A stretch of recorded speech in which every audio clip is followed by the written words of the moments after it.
Something big just happened at the SEC. For the first time, they laid out clear positions on staking, self-custody, open source code, and even a possible fast track for launching DeFi projects legally in the US. They also made it official. Code is protected as free speech, a huge win for developers. Here's exactly what was said, what's being proposed, and how it could make things easier or much riskier, depending on how you move next. First off, the SEC made it clear staking isn't a crime, and it's not a security either. Participating in a proof-of-stake network, whether as a validator or through a staking service, doesn't fall under securities laws. That's a major shift in clarity. Until now, staking lived in legal limbo, with some platforms shutting down US access and users unsure if earning rewards could get them in trouble. Now, the commission is saying that basic staking, the kind where you help secure a network and receive rewards, doesn't count as an investment contract. No registration, no legal gray zone.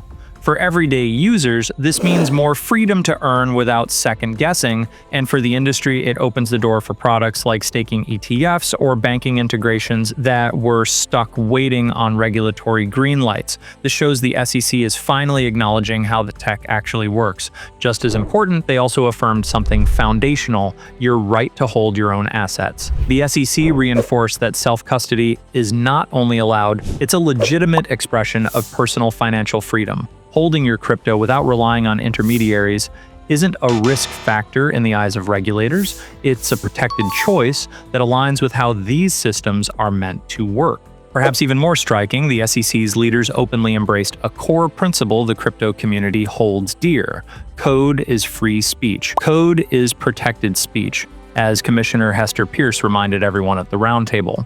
She emphasized that writing and publishing software like a DeFi protocol is an expression of ideas and off-limits to unconstitutional prior restraint.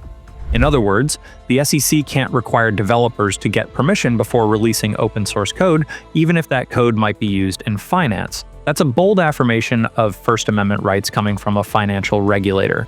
It means that if you're a developer creating a decentralized application, you shouldn't be treated as a criminal just for the act of coding.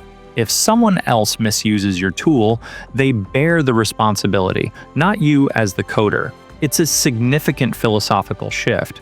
Just a couple of years ago, writing code for things like mixers or DeFi protocols felt legally risky. This clarification empowers builders to innovate openly. It echoes a recent federal court analogy. You wouldn't sue a car company because someone used its car in a bank robbery. For developers, hearing this from the SEC is energizing. You can write code and share it without constantly looking over your shoulder, as long as you're not operating a centralized honeypot on the side. The discussion, I couldn't help but wonder, how is this going to help the guy from Tornado Cash, Alexei Pertsev? He's been detained over code he wrote, or more precisely, over the use of that code by others. And to be clear, the SEC did add an important caveat. If you're not merely publishing code, but actively running a service, like holding user funds, managing upgrades, or controlling governance, you might still be subject to regulation. The protection applies to publishing software, not to operating custodial or centralized systems behind the scenes.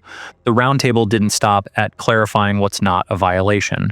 SEC Chair Paul Atkins unveiled plans for something crypto startups have dreamed of: an innovation exemption.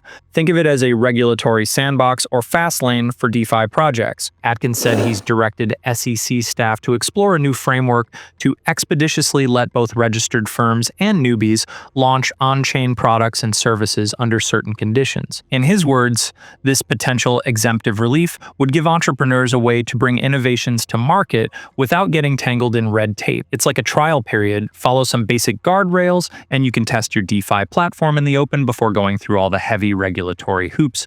Why do this? Atkins framed it as essential for keeping the US at the forefront of crypto. He even tied it to President Trump's call for America to be the crypto capital of the planet. The message is that the US doesn't want the next big DeFi breakthrough fleeing offshore due to onerous rules. Instead, they want innovators to build here under an American framework. If this innovation exemption becomes reality, it could be a game changer for developers. Of course, there will be conditions to meet, likely investor protections or disclosure requirements. But the very idea of a proactive allowance is a sea change.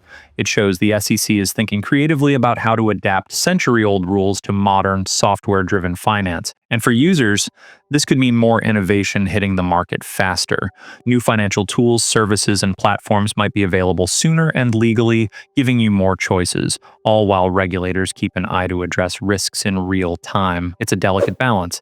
Just a year or two ago, the atmosphere was tense. The SEC often announced crypto policies via enforcement actions or ambiguous speeches, leaving the industry guessing. But now the agency is leaning into transparency, public input, and collaboration.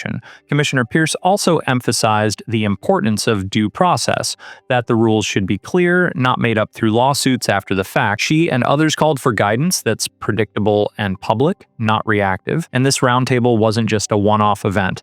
The commission repeatedly invited developers, companies, and ecosystem leaders to participate in shaping the next phase of crypto policy. Public input isn't just tolerated, it's being encouraged as part of the rulemaking process. Since the start of 2025, the Commission is moving away from regulation by ambush and toward writing real rules with public notice and comment, like how regulation should work in a democracy. Now, words need to become action. There's still a lot of work to translate these friendly signals into concrete rules and exemptions that everyone can follow. The coming months will reveal how serious the SEC is about this collaborative approach and whether they're willing to release those who have been unfairly punished. Subscribe to the channel if you found value in this video, and as always, stay curious and stay hodling.